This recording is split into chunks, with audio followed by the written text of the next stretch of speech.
बेटा आज अपन next topic start करते हैं। कल कार्बोहाइड्रेट का क्लासिफिकेशन पढ़ा था। Carbohydrate are of 3 types, one is monosaccharide, second is oligosaccharide and third is polysaccharide. ठीक है, तो अब हम मोनोसेकेराइड को आगे पढ़ रहे हैं, स्टार्ट कर रहे हैं मोनोसेकेराइड। तो मोनोसेकेराइड में मैंने एग्जाम्पल लिखे थे, जैसे पिछले आपको मैं बता दूँ एक बार। मोनोसेकेराइड के जो एग्जाम्पल थे वो ग्लूकोज, फ्रक्टोज, ये दोनों थे। ठीक है, हम इनमें वन बाय वन स्टडी करेंगे, पहले ग्लूकोज के बारे में फिर फ्रक्टोज के बारे में। तो सबसे पहला टॉपिक मैं ले रही हूँ ग्लूकोज। अब ग्लूकोज का फॉर्मूला क्या है, सब बच्चे जानते हैं, 9th-10th क्लास में पढ़ा हुआ है, C6H12O6। ठीक है, it is simplest sugar unit, सबसे सिंपल शुगर यूनिट है। अगर इसका और हाइड्रोलाइसिस करेंगे तो कोई शुगर यूनिट नहीं मिलेगी, ये सबसे सिंपलेस्ट है। इट इज़ एल्डोहेक्सोस, ये नहीं समझ में आ रहा होगा एल्डोहेक्सोस क्या है। अभी अपन इसका स्ट्रक्चर पढ़ते तब देखेंगे कि इसमें एल्डिहाइड ग्रुप भी है और 6 कार्बन से बना हुआ है। सबसे पहले अब इसकी प्रिपरेशन स्टार्ट करते हैं। माल्टोज, माल्ट शुगर, जिसका फॉर्मूला है C12H22O11।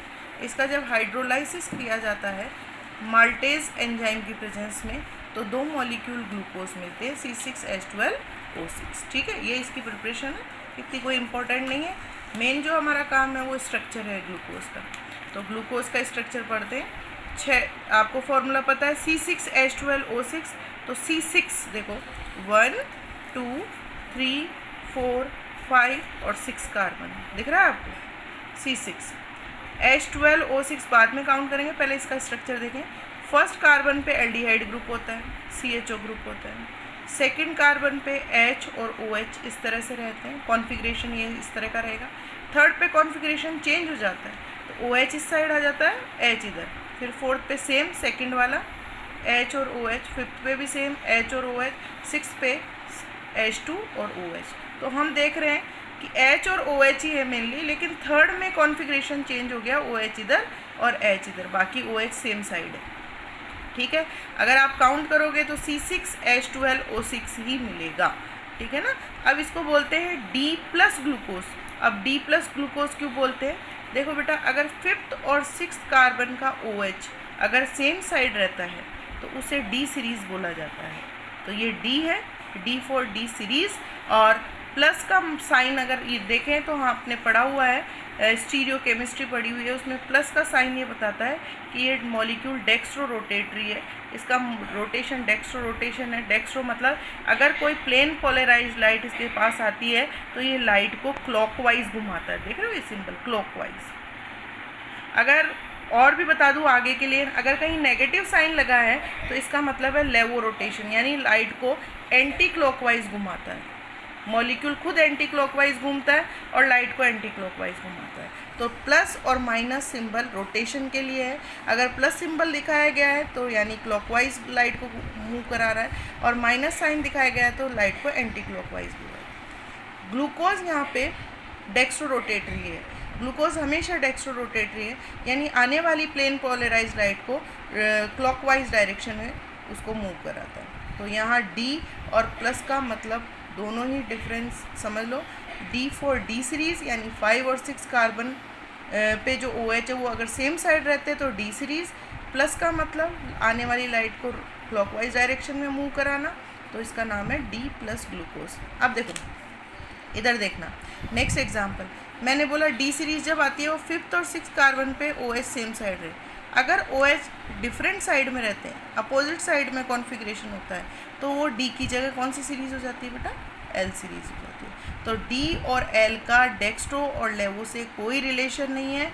D का मतलब फिफ्थ और 6 कार्बन पे OH सेम साइड रहेंगे, और L का मतलब फिफ्थ और 6 कार्बन पे OH डिफरेंट साइड रहेंगे। तो यहाँ इसको इससे मैच मत करना, D फॉर डेक्स्ट्रो और L फॉर लेवो, यहाँ इसका कोई रिलेशन नहीं है। ठीक है, आई बात समझ में। अब आगे अगर हम देखें तो ग्लूकोज का साइक्लिक स्ट्रक्चर पढ़ते हैं। साइक्लिक स्ट्रक्चर को देखें तो देखो 6 कार्बन आपको साफ दिखाई दे रहे हैं, H, और फर्स्ट कार्बन पे अगर हमने पहले देखा तो यहाँ पे O था, देख रहे हो O। फिफ्थ कार्बन का H यहाँ पे ट्रांसफ़र हो जाता है, तो बोलो क्या बनेगा, H और OH बनेगा। तो देखो यहाँ पे H और OH, सेकेंड पे वही H और OH, थर्ड पे कॉन्फ़िगरेशन चेंज है जैसा मैंने बताया, फोर्थ सेम है, फिफ्थ में यहाँ पे OH था तो O तो ये रहा और H यहाँ पे शिफ्ट हो गया है, और सिक्स्थ CH2OH। देखो मैंने सेंटर पोजीशन पे देखो O को बीच में लिया है और H को यहाँ पे शिफ्ट कर दिया है, इसीलिए ये बना है। देखो इसका स्ट्रक्चर। अब इसका नाम क्या है वो देखो, alpha D plus glucose. D और प्लस का मतलब आपको पहले ही समझ में आ गया। अब एक ये नया फिगर आया अल्फा, ये अल्फा क्या है, अगर फर्स्ट कार्बन पे H और OH का ये कॉन्फ़िगरेशन रहता है तो इसे बोलते हैं अल्फा, ठीक है। और अगर फर्स्ट कार्बन पे ये कॉन्फ़िगरेशन चेंज हो जाता है, मतलब OH इधर आ जाता है और H इधर हो जाता है, तो इसे बोलते हैं बीटा। देखो इस स्ट्रक्चर में देखना, बीटा में फर्स्ट कार्बन पे OH इस साइड आ गया और H इस साइड आ गया। तो फर्स्ट कार्बन का अगर H और OH का कॉन्फ़िगरेशन चेंज होता है तो दो यूनिट्स बनती है, अल्फा डी प्लस ग्लूकोज और beta D plus glucose. Alpha and beta glucose are anomers, and first carbon जो है जो डिसाइड करता है कि अल्फा बनेगा या बीटा बनेगा, इसे बोलते हैं एनोमेरिक कार्बन। बीटा ग्लूकोज को अच्छे से देख लो, इसमें फर्स्ट कार्बन का कॉन्फ़िगरेशन चेंज हुआ है अल्फा में और बीटा, ठीक है, कंप्लीट।